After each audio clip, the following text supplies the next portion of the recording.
Hello guys, happy Sunday po sa lahat. So ayan, ito pala yung update sa gawa namin. Kahit linggo gumagawa kami. Dito pala to sa Kabuyaw, Laguna guys. Pansin nyo yan. Yan pala yung biyanan ng kasama ko. Ayan si Archie Angelis. Kinuha niya ako at wala siyang kasama magkabit na steel deck. Mapapansin nyo, itong nakaawang na to guys, hagdanan yan. Tapos yung sa kabilang side na yon, kulang ng steel deck. Umulan kasi kanina at yung deliver hindi dumating.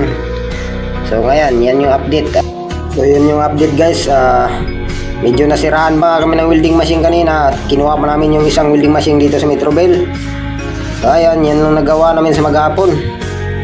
Kung dumating lang sana yung steel deck guys na in-order ng biyanan ng aking kasama, sigurado tapos to. Yun nga, galit na galit yung biyanan niya gawa nang hindi dumating yung order. So ngayon guys,